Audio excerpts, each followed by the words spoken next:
Le 2 octobre dernier, à cette tribune, je concluais ma réponse à votre prédécesseur en lui signifiant que son gouvernement n'avait pas d'avenir. C'est avec gravité que je vais prononcer d'emblée les exacts mêmes termes. Après une motion de censure historique, vous et le président de la République n'avez pas modifié un seul des paramètres qui ont entraîné la chute de Michel Barnier. La folie, c'est se comporter de la même manière et s'attendre à un résultat différent, disait Einstein. Le diagnostic ne me semble pas réfutable. Pourtant, avant et après le nouvel affront démocratique qu'a représenté votre nomination, nous, écologistes, socialistes, communistes, nous avons accepté d'échanger avec le président de la République, avec vous et avec vos ministres, face à un président et une minorité présidentielle qui n'ont eu de cesse de plonger le pays dans la crise politique et constitutionnelle. Il nous fallait être responsables pour deux. Cela est d'autant plus essentiel que la voix de la France est attendue dans un monde en déliquescence, où Donald Trump revient aux affaires et oblige l'Europe à se lever ou à disparaître, où il faut renforcer le soutien européen à l'Ukraine, où il faut stopper le génocide à Gaza, obtenir la libération des otages et empêcher la disparition de l'UNRWA. La censure du gouvernement et l'incapacité à adopter un budget sont des actes dont nous mesurons la gravité, comme nous mesurons l'inquiétude de nombre de nos compatriotes. La situation a indéniablement changé depuis l'automne. Et malgré le nouveau coup de force présidentiel, nous n'avons pas compté nos heures pour trouver d'introuvables compromis. Mais à quoi bon? Après une motion de censure historique, le président nous avait fait part de son souhait de ne plus donner au Rassemblement national le pouvoir de déterminer le sort du gouvernement de la France. Nous avions osé croire un instant qu'il avait entendu le seul message incontestable des élections législatives, le barrage à l'extrême droite, à ses idées nauséabondes et à son incompétence crasse. Cette illusion n'a pas survécu à la nouvelle année. Vous reconduisez le pacte faustien de vos prédécesseurs avec les héritiers de Pétain et des tortionnaires d'Algérie. J'en veux pour preuve votre infâme tweet d'hommage à Jean-Marie Le Pen, où vous qualifiez de combattant un ennemi de la République et de l'humanité, et de polémique le racisme, l'antisémitisme et le négationnisme.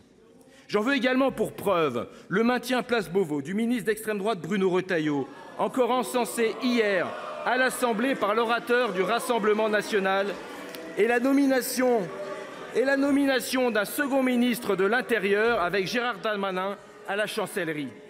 Il fallait oser nommer garde des Sceaux un populiste qui, il y a quelques semaines, tordait le cou à la séparation des pouvoirs et à l'indépendance de la justice en jugeant choquantes les réquisitions du parquet contre Marine Le Pen. Réquisitions prises sur le fondement d'une loi de moralisation de la vie publique dont vous étiez pourtant l'un des principaux investigateurs. Toutes ces années à combattre la dérive droitière de Nicolas Sarkozy et François Fillon pour vous lier pieds et poings avec leur pire rejeton. Quel reniement! Reniement encore, après des décennies de bataille pour la moralisation de la vie publique, vous accueillez dans votre gouvernement des ministres accusés de corruption, de détournement de fonds et de faux témoignages sous serment. Reniement toujours, avec un revirement complet sur le cumul des mandats, proposition rétrograde rejetée par le 2/3 des Français. Après une motion de censure historique, vous rebattez les cartes du jeu des 7 familles de la droite pour nous représenter toujours les mêmes ministres. Plus de la moitié du gouvernement Barnier est reconduit dans 14 au même poste. Et je ne compte pas les revenants des précédents gouvernements désavoués par les urnes. Monsieur le Premier ministre, il fallait oser parler de nouvelles méthodes démocratiques. Vous lamentez sur la totale ignorance des doléances des Gilets jaunes après avoir recyclé dans votre gouvernement les 2 premiers ministres les plus brutaux du XXIe siècle. 29 utilisations du 49.3 cumulé. 143 gilets jaunes ont été mutilés ou gravement blessés par la police, appliquant une irresponsable doctrine de maintien de l'ordre dont l'évolution doit beaucoup à Manuel Valls, ministre de l'Intérieur, puis Premier ministre. Ces méthodes se sont appliquées avec la même brutalité dans toute la présidence Macron, avec un point culminant, la contestation de la réforme des retraites d'Elisabeth Borne. Après atermoiement, vous refusez de suspendre cette réforme inique et convoquer une conférence sociale où les syndicats de travailleurs viendront négocier dans un calendrier intenable avec un revolver sur la tempe, sachant qu'ils auront le choix entre un accord au rabais ou le maintien des 64 ans. Et vos propos d'aujourd'hui ajoutent tout simplement de l'enfumage à l'enfumage. Après une motion de censure historique, vous venez, comme tous vos prédécesseurs, nous formuler un discours de politique générale vide, sans aucune vision, enfermé dans le dogmatisme macroniste de la politique de l'offre qui a ruiné nos finances publiques. Non, tous les partis politiques ne sont pas responsables du dérapage des finances publiques.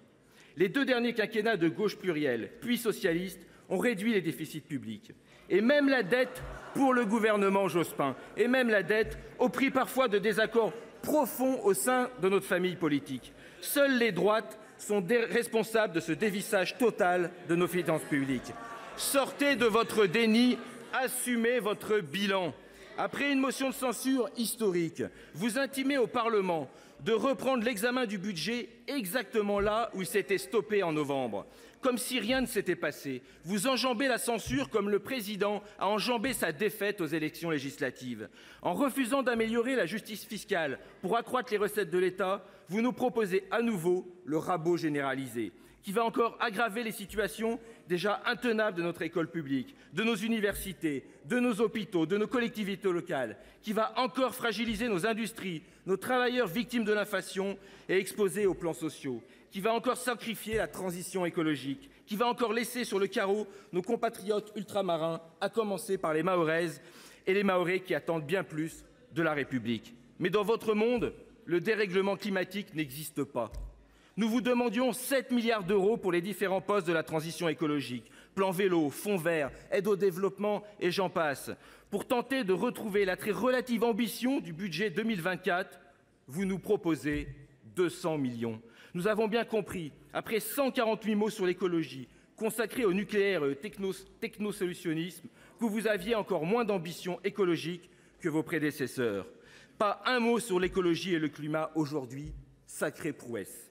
Vous avez passé plus de temps à mépriser l'action essentielle des agents de l'Office français de la biodiversité, sous votre responsabilité, qui tentent, comme ils le peuvent, de limiter l'impact dans notre pays de la 6e extinction de masse du vivant. Comme vos prédécesseurs, vous êtes incapables, dans le pas de la FNSEA, de répondre aux problèmes structurels du monde agricole. Monsieur le Premier ministre, tel Phil Connor, incarné par Bill Murray dans Un jour sans fin, nous voilà condamnés à revivre sempiternellement le même jour politique et à voir se succéder infiniment des gouvernements de droite, désavoués par les électeurs et proposant la même politique injuste, austéritaire, climaticide et empiétant sur les plates-bandes de l'extrême droite. Monsieur le Premier ministre, je vous l'ai déjà dit, on ne gravit pas l'Himalaya en espadrille. C'est irresponsable et suicidaire. On s'équipe, on partage, on écoute. On accepte de revoir et de modifier l'itinéraire, sinon on sombre dans la première crevasse. Avec les écologistes, nous continuerons à être responsables pour deux. Nous continuerons à tirer sur la corde, crampons aux pieds, piolets à la main, nous ne pouvons nous résoudre à cette mortelle randonnée. Monsieur le Premier ministre, vous ne donnez pas d'autre choix que la censure. Mais il est encore temps de changer de chaussures, encore temps de vous éloigner du précipice, encore temps d'être responsable. Merci.